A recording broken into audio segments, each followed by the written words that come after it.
Xbox Classic is the embodiment of the early 2000s and the whole Y2K era in the United States. It was marketed by people like The Rock. The whole vibe of the console was to be cool, powerful, and extreme. It was a console that tried to create a new mood, and most importantly, a new brand. An aesthetic that separates it from Nintendo and Sony. It's visually stunning and tantalizing. The best example of this is the fact that the prototype for this console was literally a giant X-shaped solid block of aluminum that cost Microsoft $18,000, which would be around $36,000 in 2026 when adjusted for inflation. If the PS2 was a GDM Mazda RX-7, then the Xbox Classic was a '69 Mustang American muscle car.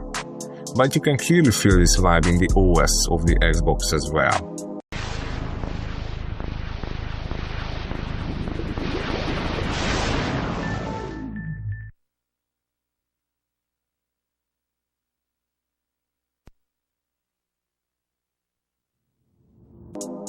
I mean, just think about what you saw. That radioactive green glow, the swirling green menus, the distorted sound design. It felt like you were inside the machine's nervous system. It's such a specific vibe. Even in just the intro, the green glowing orb represents power, the power of the Xbox. And the funny thing is that it was sort of real, since compared to the PS2 or the GameCube, the original Xbox was basically one generation more powerful. Almost all of its games use graphical algorithms such as stencil shadows, normal mapping, and bump mapping. This was just simply more advanced than any other console in this generation.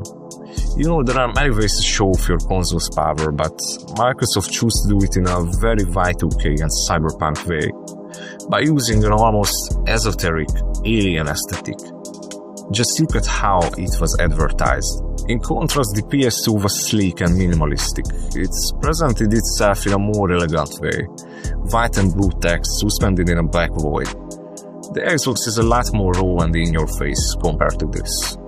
Thick curved grid lines in the background, convoluted 3D geometry for the buttons, and just cyberpunk detail everywhere. Everything is coated in this aggressive shade of neon green. And it's completely 3D. All of the menu elements have depth and rotation to them. And even clicking to a submenu has its own animation, where the camera travels inside the submenu in a way that sort of mimics the ending of 2001: A Space Odyssey.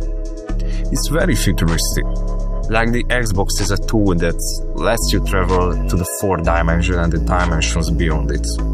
If you let the console idle for long enough in the main menu, it will play a creepy, distorted robot sound effect.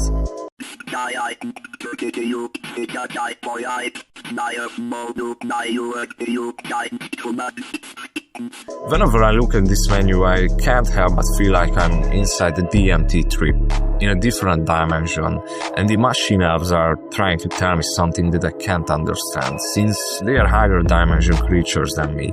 There is just no way that corporations nowadays would use an aesthetic like this. It's an entirely unique and very expressive aesthetic. The Xbox was the first Xbox and the first console Microsoft ever made. Nintendo was cartoony, PlayStation was mysterious and sleek.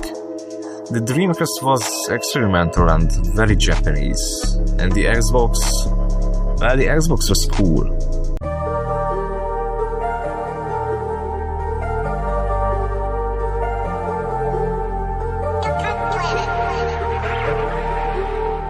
Rabio on the beat.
Rabio on the beat.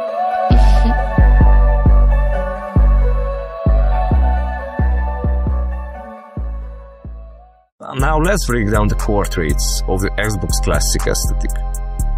Xbox games would look one generation ahead of PS2 or GameCube games. Seriously, just compare MGS2 and Splinter Cell.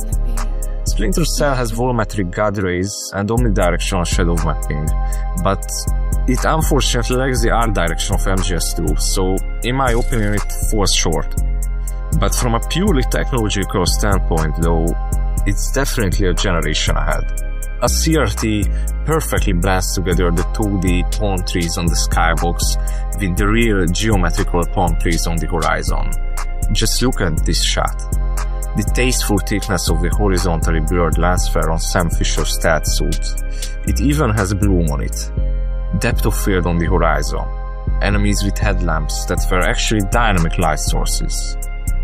But despite all this advanced technology, many games on the console had disproportionate character models with limbs that were either too long or too short. This was because most Western developers didn't yet have the experience to consistently create great 3D models. Of course, this problem also existed on the PS2 and on the GameCube as well, but not to the same extent. PS2 developers were forced to refine their 3D models more, simply because the console was so much weaker compared to the Xbox, or even the GameCube. Leon Kennedy on the GameCube had around 10,000 polygons, while his PS2 counterpart had only around 5. On the Xbox, developers weren't held back by strict polygon limits, which was sometimes a good thing, and sometimes a bad thing. Still, in general, original Xbox games look significantly better, higher resolution and higher poly than their PS2 counterparts. Before we keep going, I just want to take a second to say thank you to everyone who made it this far in the video. If you are enjoying it, consider subscribing to the channel and dropping a like or leaving a comment. If you're interested in playing the demo when it comes out, you should consider checking out our Patreon. The console was just much more powerful. It was, after all, the first home console to feature programmable shaders. Another hallmark of the Xbox Classic aesthetic is huge and fast maps, containing, well, nothing other than a few secrets and Easter eggs. The Xbox came out in a generation where open world games weren't the norm yet, but since the console wasn't as hard with its technological restrictions, the developers were able to create sprawling maps that took hours to go through on foot. The best example of this has to be the Halo series. To this day, nothing other than the main menu of the Mass Effect games can create this type of feeling that Halo can. The vibe of traveling a vast alien planet that is different from ours. The atmosphere of a planet only inhabited by species that are unfamiliar to us. It's a truly strange feeling. The wind ambience in the game really helps to create this unnerving vibe. Scale and grandiosity is everywhere within the design of Halo maps, but if you ask me, it's also the essence of many other Xbox Classic games. While PS2 games often took place in smaller, closed environments like a tanker ship or a small town surrounded by fog, Xbox games had these impossibly large skyboxes that felt extremely epic in scale. Or these colossal empty outdoor spaces with normal mapped terrain textures. Traveling these places alone just doesn't feel right, they are quite liminal. The same thing is also true of the faces of Xbox Classic character models. They feel off, and definitely fall into the uncanny valley. On the Xbox Classic, even non-horror games like Halo or Chronicles of Riddick or even Fable have a creepy and unsettling look. I think it was caused by the overuse of bump maps, normal maps and stencil shadows that gave everything a weird and oily texture. It made things look too detailed, but in the wrong places. It made rooms feel sticky, the characters look like wax.